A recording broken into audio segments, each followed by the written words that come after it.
Oy, sa panahon nato karon daghan na kayo ang mga tao na nagabuhat og mga video, no? Daghan na kayo ang mga gitawag na video content creator. Bisag asa ka mo adto, no? Bisag asa ka mo tanaw sa imong cellphone, no? Scroll ka sa bisag unsa nga social media platform, is daghan dito ang mga video content creator. O kadaghanan diha is atong mga kaila, atong mga amigo. Nga sa una, no, dili pa nagabuhat og video pero karon naga-video na. Kana siya okay kay na siya mga coordination.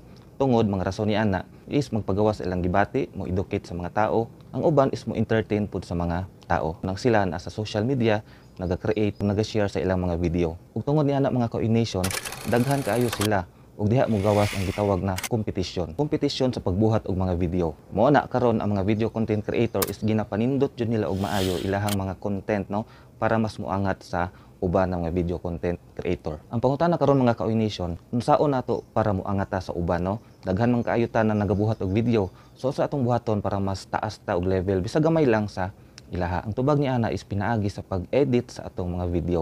Kung sa importante ang pag-edit sa atong mga video. Importante ang pag-edit sa atong video para mahimong gwapo, mahimong nindot, quality atong mga video na atong ipakita sa mga tao para sila malingaw, no? Para mawala ilang mga problema kay kasagaran sa mga tao ron busy kay sa trabaho, pag uli kapoy kaayo. So kung mutanaw sila sa ilang social media, so dakong tabang na atong mga video is nindot, quality kay sila po deserve nila atong mga viewers na makita or ma-entertain sa ato ang mga video. Kay sila mga quality pod na mga tao or mga viewers nato. Ni ana ka importante ang pag-edit og mga video. Labi na kung ikaw usa ka negosyante, kung na kay negosyo, lamang ka kung imong video is nindot, gwapo pagka-edit para engaging, makahook og customer ug makakuhag attention sa atong mga potential na mga kliyente. Kung ikaw pod usa ka estudyante, no, na mga presentation sa eskwelahan, nindot kung imong presentation is video plus naka-edit pa jud siya para mas maangat ka sa uban. Ako as a video content creator, no, dugay na pud ta nag-start aning video editing, no.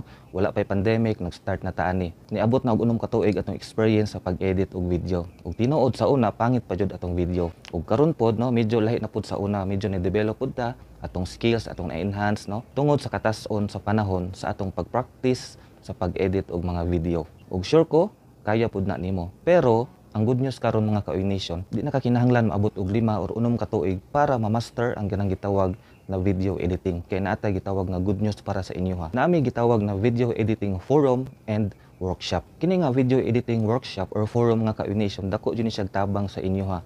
Labi na kung ikaw gusto mahimong video content creator. Tungod diri ma-shorten bitaw ang time sa imong pagkat-o, no. Kaysa mo mag-experience na abot mig pipila ka tuig, pero diri sa tong video editing forum and workshop is dali ra nimo matun-an unsaon pag-edit og proper sa atong mga video from basic to advanced editing. Na kini siya makatabang jud ni siya sigurado sa imong journey as a video content creator. Ang pangutana karon unsay advantage kung kahibaw ta maayo ta mo edit sa atong mga video. Paminaw ani mga ka-Oynation. Number 1, kung ikaw kahibalo mo edit, no, master ka mo edit sa imong mga video content, there is someone that sa gawas na makakita sa imo o kuhaon ka as video editor. Kay sila di man kahibaw. Ikaduha, busy pud kayo sila sa ilang negosyo. Nangita na silang mga video editor to create a video, to edit a video para sa ilaha. Kung ikaw kahibalo ka, so there is a possibility na maka-income ka mga ka-Oynation. Nganuman, kahibaw man ka mo edit og video. Naa kay skill sa pag-edit og mga video.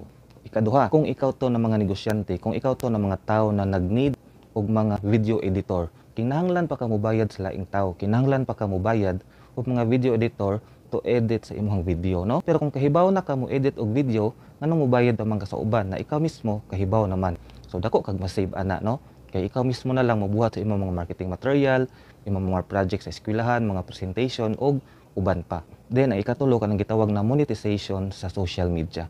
Makakwarta jud ka, tinuod jud na siya mga ka-Oynation. Nganuman karon sa Facebook na ay mga reels, no, imong mga video butangan og mga ads, no, mga advertisement. Ug diha kung nindot imong video, no, dakog chance na taas imong viewer. Then mas angat ka sa uban nga video content creator. Labi na karon sa TikTok pod na butangan na siya bayad kon sa TikTok kada view sa imong video is advantage sa imo ha kung nakay skill sa pag-edit og mga video. That is why this is a good opportunity sa inyo ha na maka-attend sa kanang gitawag na video editing forum and workshop. So, diri sa tong video editing forum and workshop, daghan jud tay kanang gitawag na matun-an, no, daghan tay mo-learn, no. So, dili tagan sa ani nga workshop tungod kay tudlo sa tuwa ang lain-lain na mga style na pag-edit sa video from basic to advanced, no. Tudloan pod mo unsaon pagbuhat og mga educational video, commercial video, same day edit video o kanang gitawag nga pag-shoot og pag-film og mga video.